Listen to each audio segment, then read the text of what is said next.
മലയാള സിനിമയിൽ ഇന്നുള്ളതിൽ വെച്ച് ഏറ്റവും വ്യത്യസ്തനായ താരപുത്രനാണ് പ്രണവ് മോഹൻലാൽ. മോഹൻലാലിന്റെയും സുചിത്രയുടെയും മകനായ യുവനടൻ മറ്റ് സിനിമാക്കാരിൽ നിന്ന് തികച്ചും വ്യത്യസ്തമായ ജീവിതമാണ് നയിക്കുന്നതെന്ന് എല്ലാവർക്കും അറിയാം. വർഷത്തിൽ ഒരു സിനിമ മാത്രമേ ചെയ്യൂ എന്ന് തീരുമാനിച്ച പ്രണവ് അതിന്റെ റിലീസ് കഴിഞ്ഞ ആ നിമിഷം തന്റെ സ്വകാര്യ ജീവിതത്തിലേക്ക് ഉൾവലിയാറാണ് പതിവ്. ആ സിനിമയുടെ റിസൾട്ട് അറിയാൻ പോലും നിൽക്കാതെ തന്റെ അടുത്ത യാത്രയുമായി തിരക്കിലാവും നടൻ. ഈ തീരുമാനം അദ്ദേഹത്തിന്റെ ആരാധകർക്ക് നിരാശ തന്നെയാണ്. പ്രണവ് മോഹൻലാൽ നായകനായ രാഹുൽ സദാശിവൻ സംവിധാനം ചെയ്ത ഡൈസ് ഈറ എന്ന ഹൊറർ ചിത്രം ഇപ്പോൾ തിയേറ്ററുകളിൽ തരംഗമാവുകയാണ്. ഇപ്പോൾ തന്നെ ലോക ബോക്സ് ഓഫീസിൽ 50 കോടിയിലധികം കളക്ഷൻ നേടി. നായകനായ താരപുത്രന് ഹാട്രിക് വിജയവും നേടിക്കൊടുത്തു. എന്നാൽ ചിത്രത്തിന്റെ പ്രമോഷണൽ പരിപാടികളിലോ ടീമിനൊപ്പം തിയേറ്റർ സന്ദർശനങ്ങളിലോ പ്രണവ് ഭാഗമായിട്ടില്ല. പക്ഷേ അത് DS ഇറയ്ക്ക് ഗുണം ചെയ്തു എന്ന് വേണം കരുതാൻ.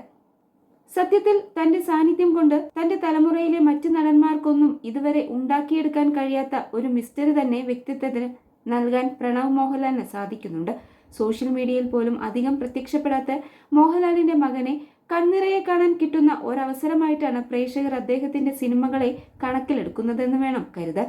DS ഈറ, വർഷങ്ങൾക്ക് ശേഷം, ഹൃദയം എന്നിങ്ങനെ പ്രണവിന്റേതായി പുറത്തിറങ്ങിയ അവസാന 3 സിനിമകൾക്കും വളരെ നല്ല ഓപ്പണിംഗ് കളക്ഷൻ ഉണ്ടാക്കാൻ അതൊരു കാരണമായിരുന്നേക്കാം.